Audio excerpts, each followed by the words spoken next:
All right, we are live. It is time for the final round recap show from the CJ Cup in South Carolina over at Congaree Golf Club. We got the Loco, most of us at least on here, and now the other one just popped in, so we'll join. We'll get the resident Ridgelander in the mix too. We've got the whole Loco Golf squad here. Everybody was out at the golf course today for at least a little bit at Congaree, and it was another magnificent day. A little toasty. I mean, we're kind of complaining about it being warm, but like Brian said, it was like 75, and we just got done with a 100-degree summer. So it was quite nice out there. If you could find a little bit of shade, it was pretty fabulous. And the golf was high caliber as well. Going back and forth on the front nine and for most of the back nine until Mr. Rory McIlroy showed why he is the best player in the world, and he's back to number one now by making an incredible stretch of 3 birdies in a row on a part of the course where birdies were not plentiful today on the back nine, and that was kind of that. He gave a couple back coming in just because he was playing conservatively and had that cushion, but it was Rory's show today. Nobody else stepped up to really make a run at him. Kitayama played great. He went toe to toe with him, but nobody could match that 3 birdie run on the backside. And it was pretty impressive, really, because I felt like Rahm was really gonna make a run at him. He put the pressure on early, like we said he might, and Rory just kept plugging. Was able to grind and make some pars on the front nine. In some tough spots, especially at 5 after the tee shot rolled back into the marsh. Terrific shot from out of the marsh to get it up on the green and make par there. But you guys were there on the back nine. I was not. I was listening on the radio and then coaching baseball. But what a showing by Rory McIlroy, befitting the setting this weekend. I thought felt like a major championship caliber course and field and golf. And this was a fitting final round. Unfortunately, I don't think a lot of people saw it. We'll talk a little bit more about the TV coverage later. But what a showing by Rory and Brian. I'll tee it up for you first. But tell us about what you thought about Rory's performance today. Well, first we gotta give Trace his love. I mean, yeah, he called this on the 17th hole today that Rory was gonna win the tournament. So I got to give it to him for going out on a limb and just, actually, I think he said after 17. Now hold on, Kitty Llama is only 2 back. I did say that after 17. Yeah, there was some big time drama late. It looked like McIlroy had that 3-shot advantage, and that's it. But I mean, Katayama had to make him earn it, and man, what a solid outing from Katayama, 4 under par. But it was McIlroy's day. It was his show, and he was sensational when he had to be down the stretch. And I was there throughout most of the whole round, and it was getting a little dicey for McIlroy. 2 straight holes that he missed point blank putts to round out that front nine. A par putt he missed on 8, and a short birdie attempt on 9 where he couldn't convert, and that really seemed to turn the sails. Things got a little tighter, but man, that second 9, when the course got tougher, he rose to the challenge. 4 birdies in the stretch of 5 holes, which are some of the toughest holes in the course. And I mentioned going into this round how difficult 14 was, and he couldn't have played any better. Absolute beautiful shot, about 13 feet from the pin, and just a gorgeous putt to make a birdie. And from there, it was his tournament. Made birdies on 15 and 16. Just tremendous ball striking. And the putter got hot at the end and kind of just coasted the finish line. Did get a little tense on an 18th hole, but Kitayama unable to provide the heroics there for a comeback. But Rory McIlroy, just an unbelievable showing, and just speaks to his greatness. I mean, now 23 PGA Tour wins. He knows how to get it done in the clutch under pressure, and he proved it here again. And just one memorable performance here for us in the low country scene to witness one of the greats of this era of golf. Yeah, he got started off, I don't want to say shaky. I mean, he was 2 under through, 6 or so.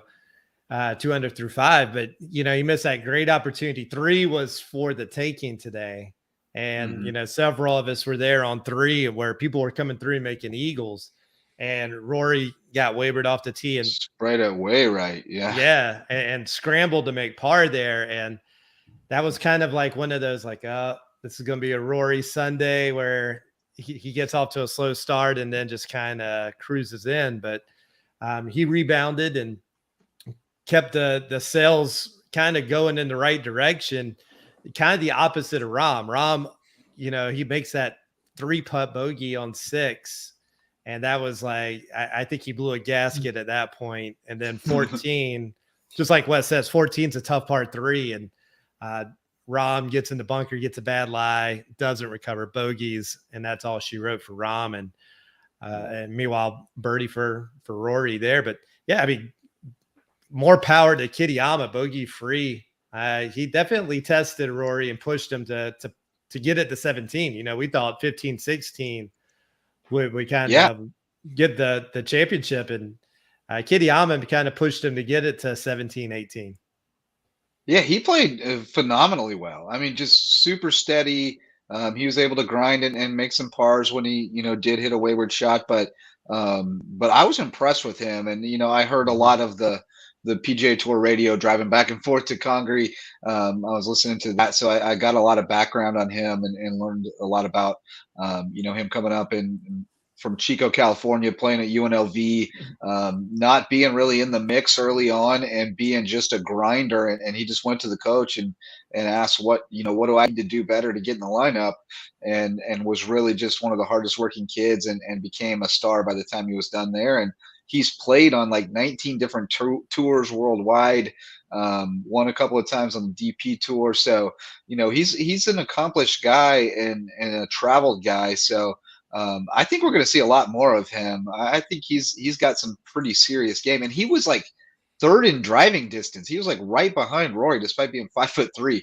So the guy's got some serious game. I think he's going to be a good player going forward. Not the guy I expected to push Rory. I would say that. Riedfeld says, "Hold on. He's on mute. Hold on 1 second. You owe Kurt Kitayama an apology. The man is not 5'3". He's the same height as Rory. Yeah, he's 5'7", 5'8". They said somebody was 5'3" on the broadcast. They said somebody was 5'3". You said that yesterday. I was like, man, I know he's a little shorter, but I don't think he's that short today. He's walking right beside Rory. Yeah, he's 5'7". He's 5'7". So I swear they said 5'3" on the broadcast. Well, I apologize, Kurt. If you're 5'3", I'm 5'1", then 5'2". So I'm sure Kurt's very offended by me saying that. I swore they said that on the PGA Tour broadcast. 5'3". I'm sure that was his motivation. I'm sure that was his motivation coming into the round. It was. Today. He heard this yesterday and he was fired up. Man, he was fired up. Well, he looks very short today in his horizontal stripes. I will say that. Yeah, but he was toe to toe with Rory McIlroy. I was watching him through most of that round, and he responded with some big approach shots and key putts. And he was the guy that really pushed McIlroy to be on top of his game down the stretch. And of course, Rory responded, but Kitayama was right there. And you just feel like if he could have done a little bit more, maybe he's able to push it to that playoff or pull out a victory. But got to give so much credit to Kitayama for what he did this week. A guy that just didn't have the name recognition coming in, but he's the definition of a grinder. You mentioned all the tours he's playing, all the times he had to grow as a player throughout his college years, and I think he's really taken a lot of that with him as he has continued his career now on the professional circuit, and just really impressed by his composure, not being afraid to go against one of the best players in the world and nearly pull it out. I mean, bogey-free round. I mean, that is hard to do. Congaree is a very challenging course, and it's easy to get in some trouble if you misfire on a wayward shot. And it seemed like he was really on point for most of this round. Accuracy was solid, and his playing was excellent. So, I mean, certainly left a little bit on the table, but, he can't play 4 under matching McIlroy's round here today and pushed them to the very last 72nd hole. Got to be proud and someone who will certainly keep an eye on the future. And got to give a shout to KH Lee, who also had a bogey-free round, 3 under par. So you can kind of say both guys pushed McIlroy in a sense. They were both the 2 other group members of that final pairing. And Lee was solid. Made a couple birdies early and played some very strong golf down the stretch. So liked what I saw from Lee as well. Great to see a Korean have a good showing in this event. Of course, the Korean tournament, National Korean Tournament, the CJ Cup. So awesome to see this from Lee. And yeah, I mean, not the two guys you would expected to be battling. McIlroy, you thought Ron would be in a little bit longer, but just it didn't go well for him. Really past 14, had a slip up on 6 early, but it just the breaks didn't go right for him. And I think a big stretch, a kind of big swing was on 15. Kitayama drove the green on that par 4 and ended up 3-putting. So you just think what could have happened if Kitayama, that was really his chance to strike after McIlroy made that birdie to go ahead. So certainly you think that might be on the table. You wish you could have done a little better when you had the opportunity to even strike for an eagle or a birdie to get back in. But all in all, sensational round for Kitayama. Excellent tournament and a name to keep an eye on for the future. And pretty cool too. I mean, I think it gives almost some inspiration to some of the younger guys coming up in the college ranks and in the junior ranks, that not everybody goes straight from Division I college golf to the PGA Tour. Especially not these days. Especially not these days. So I think it's cool to see a guy like Kitayama who bounces around all over the world, plays in some different tours, different circuits, and can still find success on the PGA Tour. That, it's not always the perfect storm. You look at guys like Scotty Scheffler, who dominated in junior college, dominated in junior golf, dominated in college, and then kind of came right out storm on the PGA Tour. Colin Morikawa, guys like of that caliber. But Kurt Kitayama showing that you don't have to be the top college golfer and come out the gates firing to still compete on the highest level.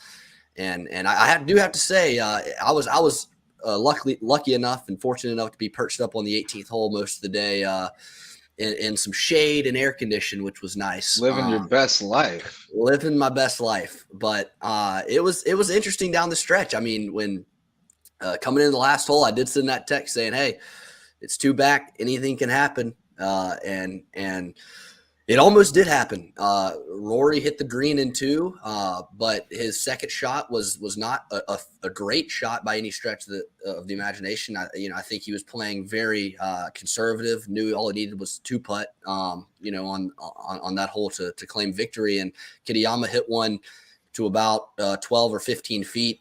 Had a chance up the hill. Pretty easy putt. And Rory's first putt went about 6 feet by, and it was not a easy putt back up the hill.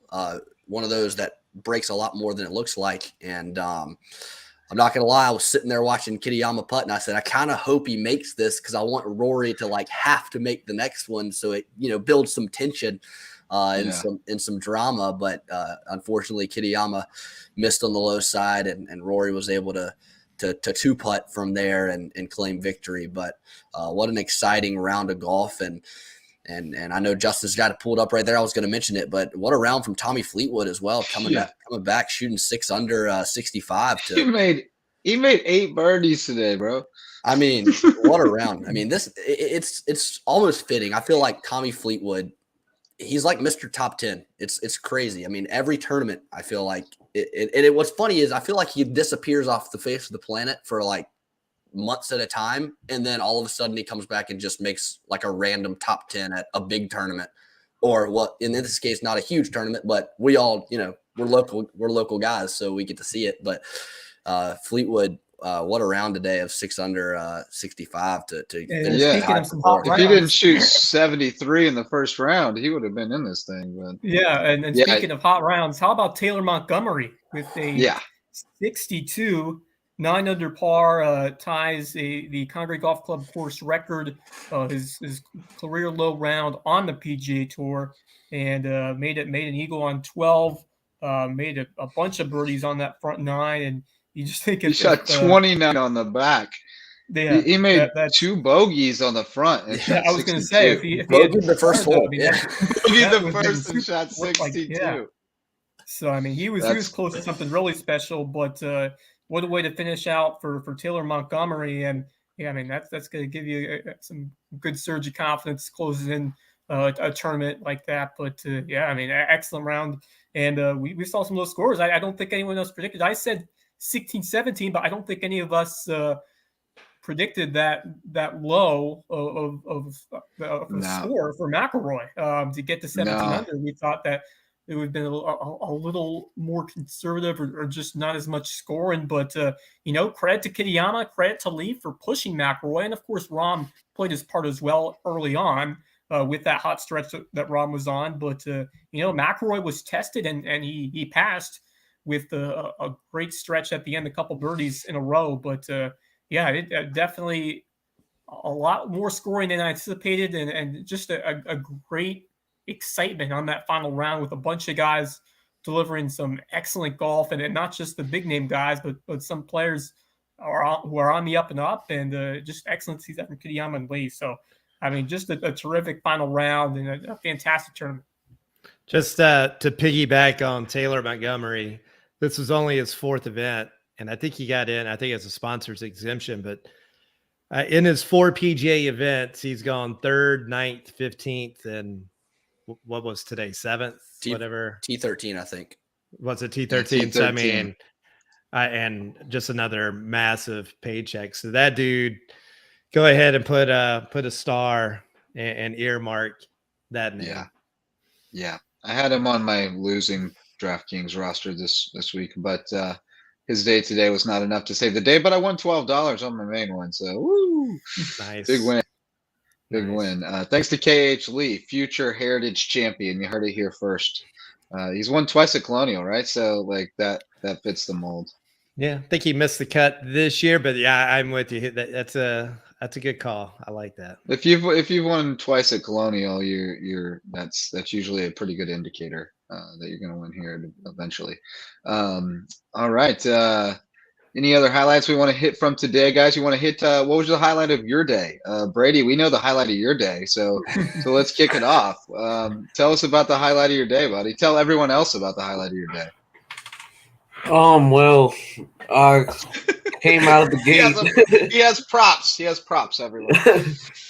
Came out of the gate with Wyndham Clark's Scotty Cameron that he used. Can't use putter. Fun. And tell us the alleged way that this went down. He gets off of the 18th green, walks in front of the group of kids who are trying to get autographs, and he just says, "Who wants a putter?" And I said, "I'll take it." And he just handed it right to me, and now I'm the proud owner of a tour use only Scotty Cameron. You are the worst liar in the United States. There's just no way that's how it went down. No we chance. We can get Wyndham on the show, and he'll say that. Did he write his phone number on there? Can you get him on the show? He did not. He did not. Alas. Okay, so there was no plea for the putter. It was just handed over. Yeah.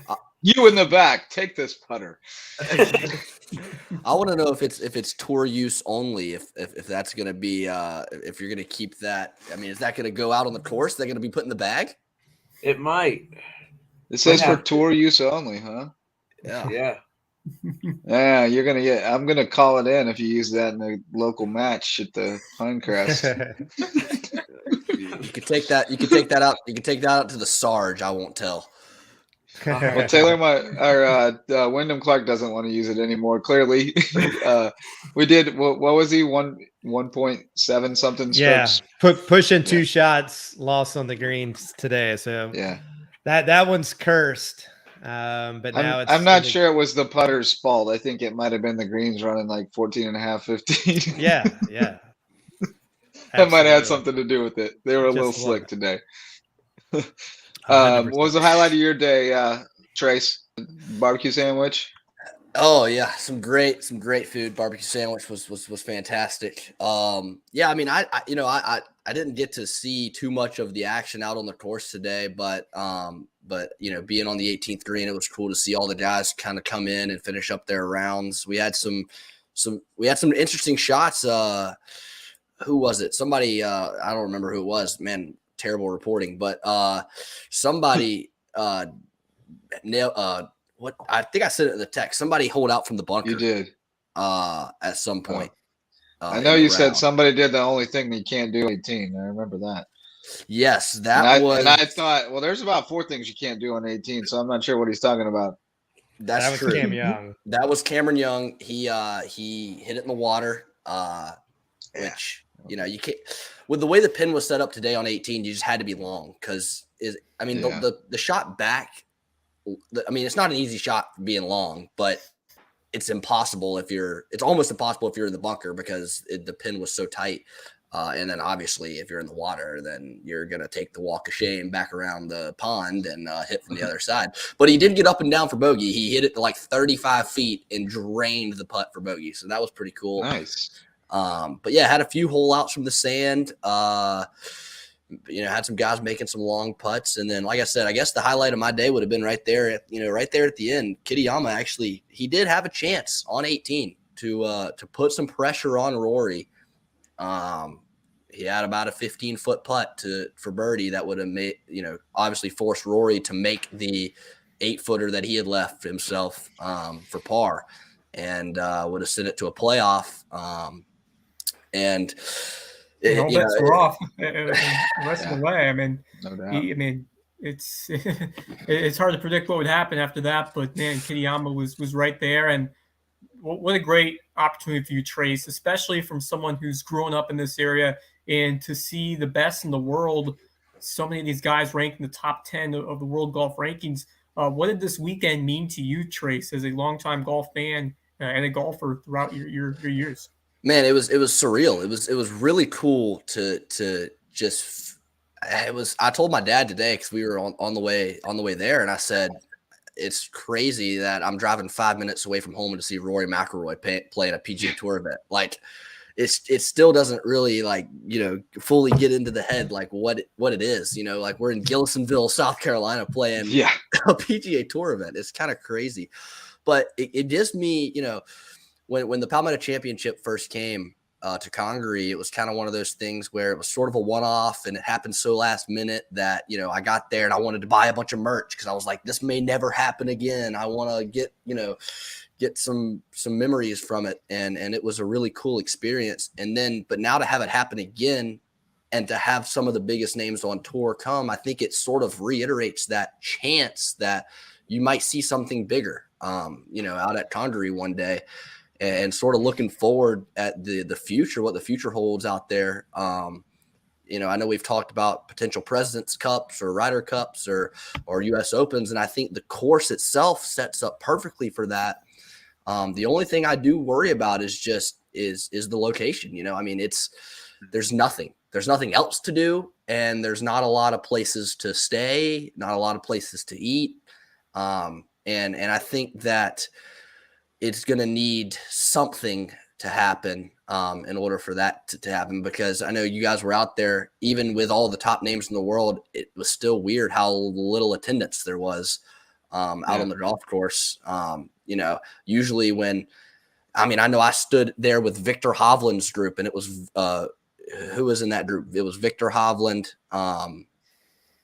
Who was in that group with him today? I don't know. But anyways, it was a group with Victor Hovland and a few other guys, pretty big names, kind of Sam Burns and Cam Davis. Yes, I mean Sam Burns is a pretty decent name, and then the other group, Colin Morikawa and Matt Fitzpatrick. I mean, those are two pretty big names, and there was like 6 people watching them today, so it was kind of like, and everyone was watching Rory, of course, but typically you see Rory coming down the stretch with the lead at a PGA Tour event. It's 6 rows deep, and you've got people just packed in everywhere. You can still walk right up and be right there on the ropes, which is awesome. It makes for an awesome viewing experience for us. But you hope to see maybe in the future some more attendance, and that might come with some better coverage of the event. Would certainly help that. Yeah, it was certainly it's not the time where we're usually used to seeing these big time golf events. Of course, you get college football, the NFL, so a lot of other things going on throughout the weekend that may have taken some people away from what you would say like heritage, and definitely different atmosphere. But for the people who were able to go, they were certainly treated to an amazing display of golf, and being able to see it firsthand up close with not as many spectators that was a treat for those who were able to get tickets for this event and head over to Congaree. And yeah, obviously there are some limitations of what we could see for the future, but I suspect that we will be back for some big time event in the years to come. I think now that we've had two very successful ones, I expect either a smaller PGA Tour event or maybe one of those like President's Cup or the equivalent for the LPGA, the Sondheim Cup, or for women's golf, or possibly a U.S. Amateur in the future. And it would be cool to see an amateur event or maybe a college event that could take place in Congaree, a smaller scale. And then maybe if things can kind of improve in terms of some of the other factors, we could eventually get to a bigger time event in the coming years, which I think could happen. So, but I mean, you have to be proud of Congaree and Bruce Davidson and everyone there for what they've done now 2 years in a row, setting up these high caliber tour events where we've seen some of the best players compete. And both times they've put on some excellent shows. And what a 2022 for golf in the Lowco. Jordan Spieth winning the Heritage, and then Rory McIlroy taking the CJ Cup. That's quite a resume. And, that's going to do wonders moving forward when you have those big name champions here in the Low Country. Yeah, I mean, awesome. Go ahead, Reed. No, I just wanted, I really do. I think there's going to have to be a lot of infrastructure before anything bigger. This was it, I think, for a while in terms of how big of an event. Today was huge. I mean, CJ Cup, 15 top 20, 21 top 30. I mean, that's a big ass event. And it was kind of like it was a limited field, obviously. So it was like a WGC for the fall. And so even though it wasn't an elevated event in terms of the purse, it felt like it. And I think I just don't see anything bigger yet, because I mean, Ryder Cup is a whole nother world. Like, that's not going to ever happen. But I do think like a U.S. Amateur could be the next step up.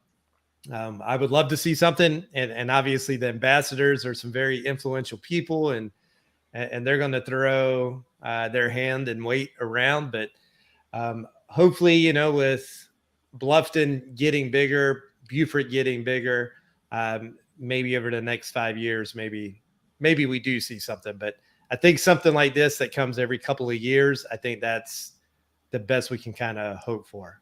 And the infrastructure is coming. I mean, it's spilling over already into the Hardyville areas and into Ridgeland. We're seeing, communities being built and houses being built and infrastructure being built. So I think on that side of it, we're hopeful, in terms of the future. But I think you're right, Brian. I think the next step is definitely something a little bit smaller scale in terms of which this isn't small scale, but like a U.S. Amateur or an amateur, some sort of amateur event, or an LPGA event, or something along that lines. But what a treat to just be able to see all the top players, or most of the top players in the world, compete in our backyard. And I don't know how much lodging they have on site, but it's a decent amount. And I wonder if they have plans to build more lodging, even like a lodge, like almost like a resort type situation. Cause you got like a Jekyll Island type feel out there, kind of.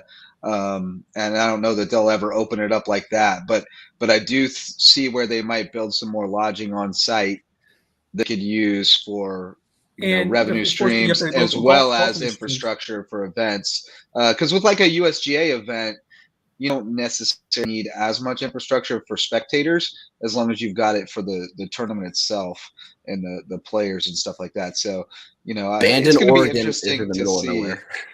Exactly. Yeah, but so see, it's going to be interesting to see what they do there.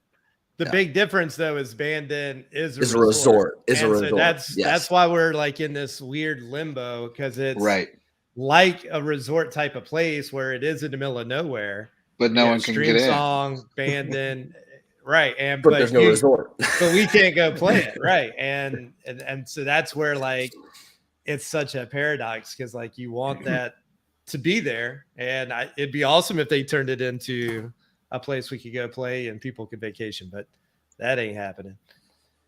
No, that's not happening. And in fact, I'm not even sure how upset Congaree itself is about the TV coverage, because that was not their aim. They don't really need the rest of the world to know about Congaree. They only want the golf world to know about Congaree, and they got the players here they wanted here and got to put on the show for them and for the tour. The PGA Tour, I think, kind of dropped the ball on the coverage. I think they got to do something about their fall television package, because they were on Golf Channel the whole time, right? And just 3 hours a day. And, not even everybody has Golf Channel. So, our friend and partner, Ian Guerin, did not join us because he didn't feel like he knew what went on in the golf tournament because he was relegated to the TV coverage. So, that's a little disappointing. But then again, $63 got you a ticket today. So just come on out. Yeah, absolutely. I'm hoping, just for the CJ Cup in general, like they got to go back to the drawing board on that contract, because it doesn't make sense because you're really looking at barely 2.5 hours of coverage, if that, right, once you get the commercials out of the way. Well, and Thursday, there was nothing going on Thursday afternoon. Like everybody was already in the clubhouse. You were just watching guys scraping around and shoot 2 under, and like it made no sense. Do you think they will eventually go back to Korea? I think it was kind of a COVID concern why they decided to move the CJ Cup to the United States. Do you think once things are settled in the next few years, do you expect them to kind of rotate throughout a couple of courses in the States, or eventually make their way back to? They got to go back to Korea, right? You would think. As CJ Group, obviously massive Korean organization. It's like Korean Amazon, basically. Right. And the LPGA, Lydia Ko won, another record-breaking event today in South Korea. So I'm assuming it's going to get back, but maybe they do some sort of rota, like maybe they do a South Korea and then maybe they come back here. I would love to find out like what their customers and the high corporate people of the CJ Group, how they felt about it, because again, they're in the middle of nowhere. That had to be a culture shock, coming here, especially after 2 years in Vegas.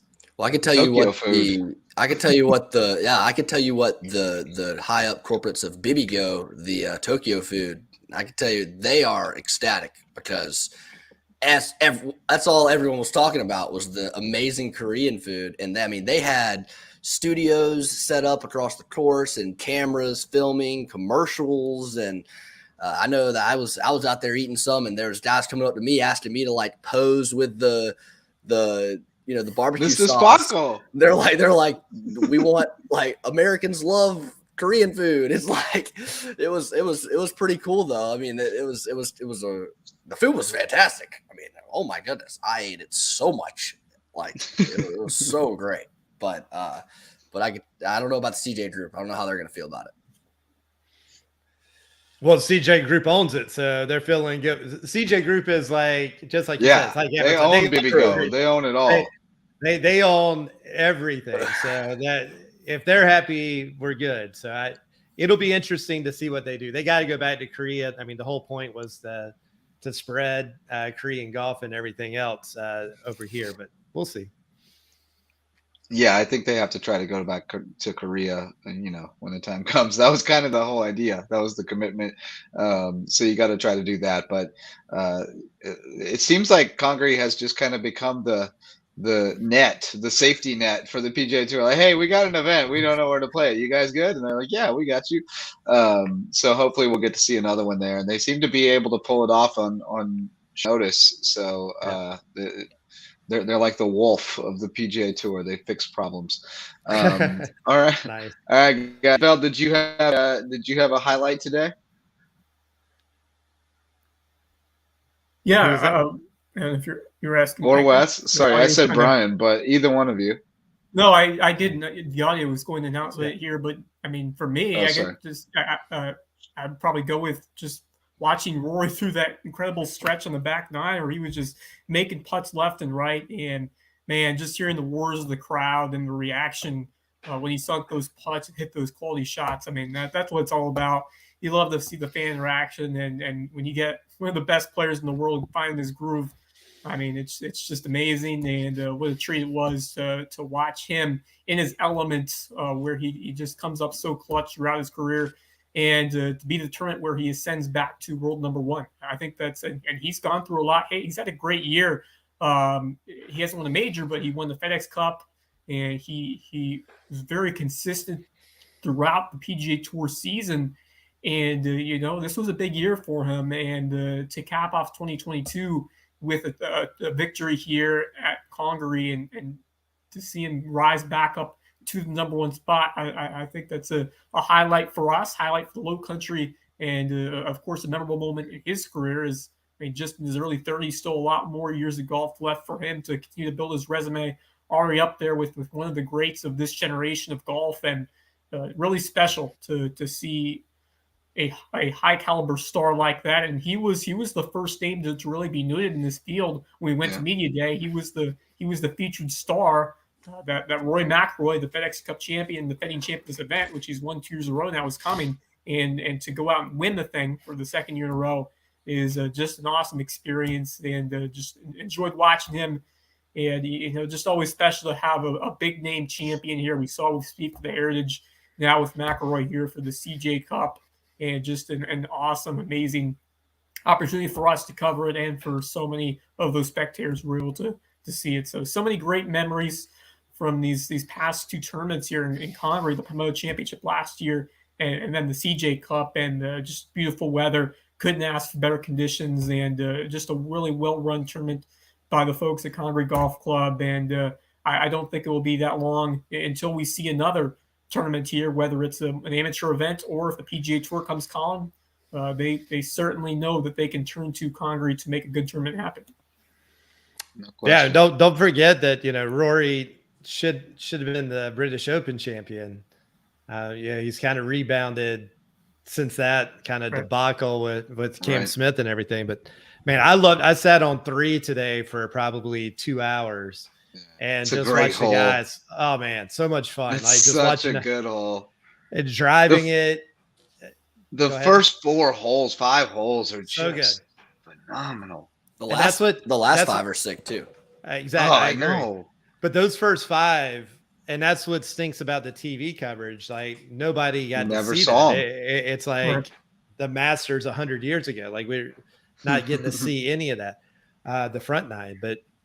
The 3 was just great. So if there is a tournament next year, 2 years, go plop down there at 3 for a couple hours, and 15, 6, 7, and 8 with the view from that par 3 7. Yep. I was able to watch John Rahm putt on that par 3, and then watch Rory's group finish up on 6, and then you got to see the drives over there from 8. So that's probably the best vantage point, and then also got a good spot to sit and watch some groups roll through on 3. So those are kind of the 2 best spots to see. A lot of things going on. I think they moved the tees back someplace. I think they moved it back at 4. I don't remember them being so far. They moved it way back at 8. Yeah. They had it way back at 8. Yeah, Rory in the previous rounds had hit 3-wood on 8, and he ripped the driver today because I think it was like 50 yards further. It was like a good 40, 50 yards back, all the way back. Here's the highlight of my day. An older gentleman driving a golf cart. I don't know whether he was volunteer or CBS, but I would guess CBS based on the urgency. He had to interrupt Kitayama's, address of the ball to drive across the way and get through there. Kitayama stopped and waved him on, and he drove across and nearly decapitated himself with the rope before he stopped and pulled it up over.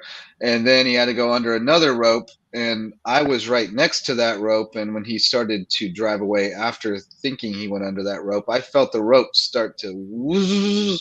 So I turned around and tried to get his attention because it was still hooked on his cart, until he got to the next stake in the ground and ripped it out and threw it all over the place and made a big clamor. And it was just quite a debacle. It was quite entertaining. and then everybody had to, debrief after and be like, what the hell just happened? Kitayama did spray that drive one way or the other. I remember him yelling. So did not bode well for him on that tee. But that was probably the highlight of my seeing that old golf cart nearly take down the whole fence. Well, on 18, I was sitting right in front of the flag. I mean, perfect vantage point. And we were sitting right there, and there was a pole going up for where, like the railing of the whole tent. And a TV was mounted right in front of me. So I could see the TV, the hole. It was like a perfect spot. Well, that's why you were texting his stats. Exactly. And with like 4 groups left, like it's coming down the stretch, one of the volunteers that holds his hands up, hey, quiet please, comes out and stands right in front of that pole to put his hands up. And I'm like having to do like the whole look around move left and right to see. And I asked the guy, like, can you go to the corner, go stand in the corner like all the other people are doing, or all the other stands. And he was like, I'm in front of the pole. And, I'm not really one to get mad at people. So I was like, okay, whatever. I'll just complain about this on the live show later. Exactly. All right. Did you have a highlight today, Reed? Just like I said, no, number 3, just hanging out at 3. Oh yeah. Sorry, you did give us a highlight. But also seeing Rahm, like that was old school Rahm today. He let his temper get the best of him between 6 and 14. He got very short fuse today, and that cost him. Yeah, the radio guys noted that he lost his focus a little bit down the stretch and his concentration. But they speculated that once he realized he was not going to win, that it was hard to stay locked into the mindset that he came in with today, trying to win. So, but man, he's an impressive player. It's fun to watch him hit the ball, man. And I also learned about him today that he got into golf to get exercise because he was a shot put athlete, and he started playing golf when he was 13, and now he's one of the best in the world. So I was a little jealous of that, just raw athleticism to be training for one sport and then just pick one up for fun and be the best in the world at it. That's kind of sick. It happens a lot. Wish I could do that. Olympic athletes, you see when they talk about their journey. I got picked up this sport late, and I was super athletic, and it came to me quickly, and now I'm competing at the highest level. So it happens for a lot of guys, and it's just so special to see those journeys. But man, going back to Rory, I mean, just so fun and exciting to watch him compete out there. And he made a couple of highlight real shots when he found some trouble off the tee on 11.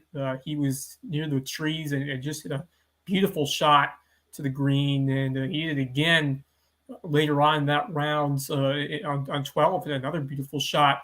But man, his approach shot, his ability to withstand some tough moments during his round and bail himself out with his incredible approach game. I mean, that is some rare talent that you see on the golf course, and just the tenacity and the mettle that he showed to just keep competing, and then he really found his groove on those last few holes, and certainly there were some concerns a couple different times when he missed those short putts, but was able to rebound, and then all the way back to number 3. I mean, early on the round, Rahm was charging. It wasn't looking good for McIlroy after he hit that sand beyond those trees on the right side of that third hole, and just being able to get that up and down there was absolutely huge. In a couple of situations early on in that round, he was able to get himself out of some trouble. He did bogey 8. He had a tough hole on 9, but other than that, he was able to withstand any pressure and any tough moments that he went throughout the round. And he did make a couple bogeys down the stretch, but when you have a big lead like that, it's easy to play conservatively and kind of go for that par bogey. But Kitayama, his opportunity was right there. So, but just a sensational clinical performance from McIlroy, really Saturday and Sunday. And just being able to win here is just a great memory for all of us here. And just like Spieth back in April, I mean, he is forever a Lowco legend for what he did here. So, I mean, just an awesome tournament. Congaree is an exceptional venue to host a PGA Tour event, and I'm sure those who came were certainly thankful and really blessed and appreciative of what they saw today on the golf course. Yeah, it's really cool to have been out there twice for tournaments, because now it's like we're starting to build a little local knowledge, and you know the golf course. You start to see how it's going to shape up, how to unfold. Oh, he's got to make a birdie here because he won't get another shot. We have that history and that local knowledge with the Heritage, and now we're starting to build that with Congaree, and it really makes it more exciting to follow the tournament when you know the golf course and the ins and outs of it. But Brian, anything you want to dive into on the data? I mean, tee to green plus 12.118 for Rory. My goodness. Yeah, I mean, that's his MO for sure. But he got down to, like Wes was talking about, after 3, he was, according to Data Golf, only a 10.5% chance to win. Wow. So it was a little dicey there after 3, and it pretty much went up nonstop after that. He would have some dips, but that would be the lowest it would get. But yeah, he didn't drive the ball particularly amazing today. That kind of got him in a little bit of trouble throughout the day. But overall, that was still his bread and butter. 3.3 shots today, shots gained tee to green, even with a poor driving, not his best driving, that is. But yeah. And just to go back to Taylor Montgomery, to show you what you need to do to shoot a 9 under par, he gained almost 6 shots on the green today, which is phenomenal. And that's Rory just locked in. That's locked in. And then Rory over 2 shots on approach, or 1 shot on approach and 2 shots around the green. I mean, he's a scrambling machine today. Yeah. Oh man, he was definitely a scrambling machine all week, really. I mean, that was kind of the difference, I felt like, and I don't know what the scrambling stats are, and they're not necessarily, I don't know, they always tell the truth, but especially on a course like this, because on the green or off the green is kind of irrelevant at times here, but he was phenomenal scrambling, and I thought that was kind of the difference, was both yesterday and today he made some pars where it didn't look like he was going to be able to make par. Especially early on, and was able to, prevent anybody from kind of making a run. But pretty awesome performance off the tee. 349.6 average driving distance for the week. Oh, it's insane. And he's insane. 5'8". Like it's not like he's Sahith Gallo or Tony Finau. Like he's a little dude, man. He is, but he is jacked, absolutely jacked, and speed. 23 club head speed, that's really the key. But 23 PGA Tour victories, and he's only 33. It feels like he's been playing for so long and been prominent for so long that it feels like he's older than that, but still got a long run in him, and he's very fit. We got to see him up close this week. He's very fit. So anything else, guys, before we put this thing to bed and say, turn the page on the 2022 CJ Cup in South Carolina? Yeah, I wanted to kind of, as we wrap this up, I mean, we're only 6 months out from the RBC Heritage, not just any RBC Heritage. The PGA Tour announced that it will be an elevated event, which means it will have a purse of at least $20 million. So just wanted to hear you guys' thoughts on what you're looking forward to as we get ready in just a few months to get back to Harbor Town and host an RBC Heritage with even more at stake. Yeah, I mean, really, in the same way that I was excited for Congaree, I'm just excited that we're going to get an even better field. I think over the last couple of years, you've seen the field at the RBC Heritage get better, which is really cool. And to have a champion of the caliber of Jordan Spieth certainly bodes well for who decides to show up. But, obviously the big struggle with the Heritage over the years is it's the week after the Masters, and none of the top guys that play in the Masters, a lot of those guys want to take the week off, after the Masters, because the Masters is such a grind.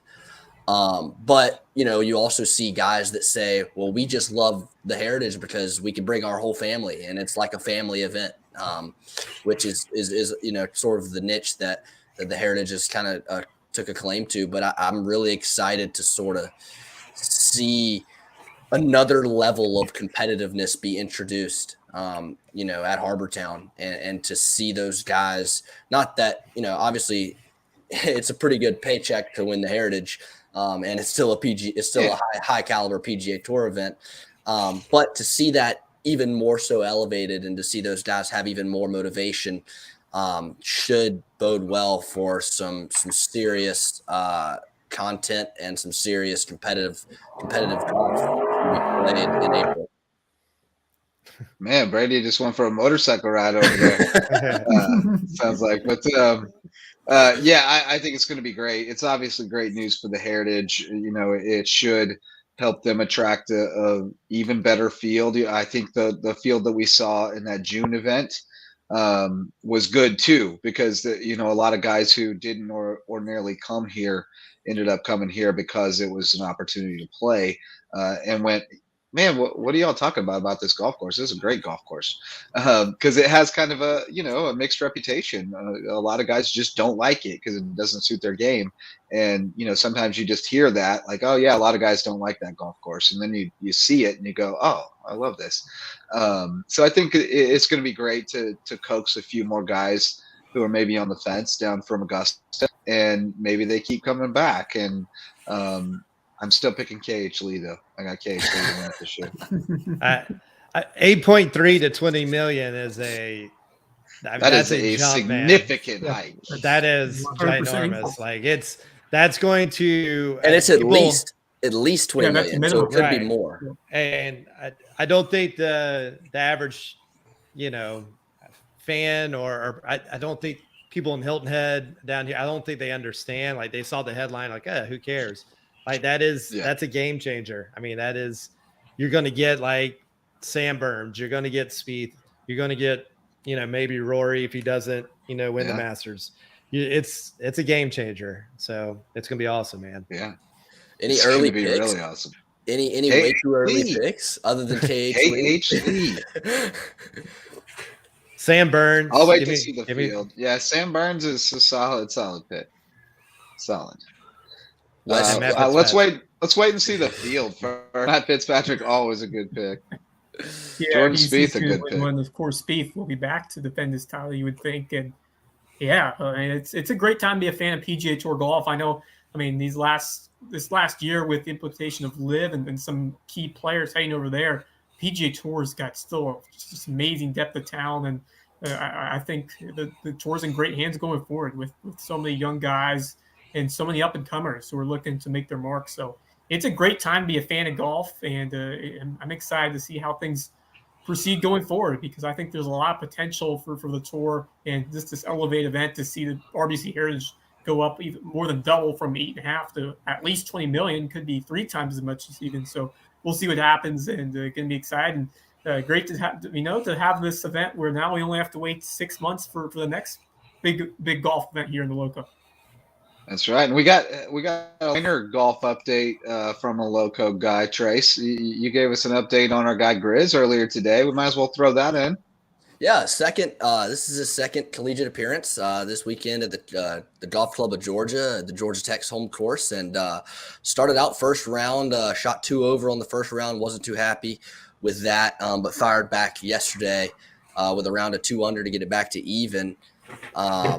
His teammate and roommate Nick Dunlap shot a 6 under in the first round, so he was lighting it up in the first round. And then Grizz fired off a nice 3 under round today to finish 3 under and tie for the number 1 spot on his team and a T15, his first top 15 finish in college. So excited for him. He was excited about it. He was still mad because he bogeyed the last hole, and so he texted me kind of upset about that. But he said he feels like he's trending in the right direction, and he's excited to. This is the last event of the fall season, so he's excited to get back to work over the winter and get ready for a big spring season. So hopefully we'll see him to continue his success and make a name for himself in his freshman year of college at Alabama. Very good. That's Jonathan Grizz, Hilton Head golfer, now at Alabama, a freshman over there. And, just wanted to give a little update on that because that's good stuff. Golf related, I'm sure our many viewers will want to hear about that, our Loco golf fans. So, all right, guys. Well, I think that's going to do it for the live show, and that's going to do it for the 2022 CJ Cup in South Carolina. Congratulations, of course, to Rory McIlroy for his championship. Congrats to the folks at Congaree for putting on another great event and showcasing that terrific golf course. And we can't wait to get back out there again next time they do it. So thanks to everyone who tuned in for checking out the live show and our coverage of the CJ Cup in South Carolina at Congaree Golf Club. That's going to do it for Wes Kerr, Brian Riefeld, Trace Lowther, and Brady Sacha. I'm Justin Jarrett. Until next time, go Loco.